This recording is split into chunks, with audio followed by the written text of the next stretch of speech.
लाल यादव निरहुआ जी अन्य सदस्य का ये पहला संबोधन है संसद। धन्यवाद अध्यक्ष जी। मैं आज पहली बार सदन में बोल रहा हूं, तो अगर मुझसे कोई त्रुटि हो जाए तो आप सब लोग मुझे क्षमा कीजिएगा। माननीय अध्यक्ष जी, कहा जाता है कि भाषा हमारे अस्तित्व का मूल है। हम अपनी भाषा में बेहतर तरीके से सोच समझ और अभिव्यक्त कर पाते हैं। महात्मा गांधी जी ने भी मातृभाषा के प्रति कृतज्ञ होने की बात कही है। इसी भावना के साथ पिछले 5 दशक से करोड़ों भोजपुरी भाषी एक आस लगाए बैठे हैं कि भोजपुरी को संवैधानिक दर्जा मिले, उसे संविधान की 8वीं अनुसूची में शामिल किया जाए। लेकिन भोजपुरी का इंतजार खत्म नहीं हो रहा है।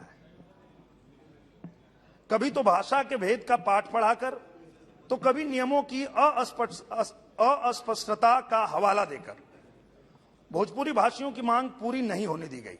अध्यक्ष जी, भारत से अलग मॉरिशस की पहल पर यूनेस्को ने भोजपुरी संस्कृति के गीत गौनई को सांस्कृतिक विरासत का दर्जा दिया, लेकिन पहले के केंद्र की सरकारों ने कभी कोई ठोस प्रयास नहीं किया।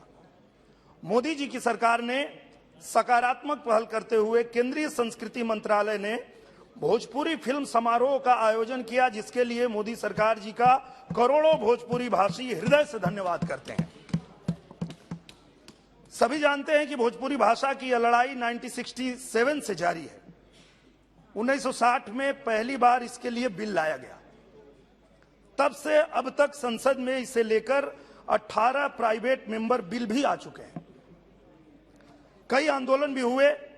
16 देशों में बोली जाने वाली भाषा, जिसकी जड़ें लगभग 1000 साल पुरानी है, जिसको भारत से बाहर कई देश स्वीकार कर चुके हैं, जिसको यूनेस्को सम्मान दे रहा है, क्या इस भाषा को अपने देश में संवैधानिक दर्जा का हक नहीं है? अध्यक्ष जी, हमें उम्मीद जगी थी 2012 में एक प्रस्ताव पर भाषण देते हुए गृह मंत्री श्री पी चिदंबरम जी ने भोजपुरी में कहा था, हम रउआ सबके भावना के समझता नहीं।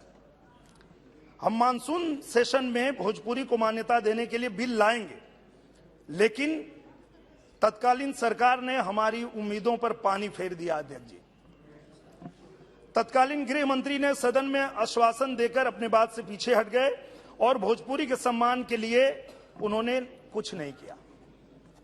अब मोदी जी की सरकार है जो असंभव को संभव करने के लिए जानी जाती है।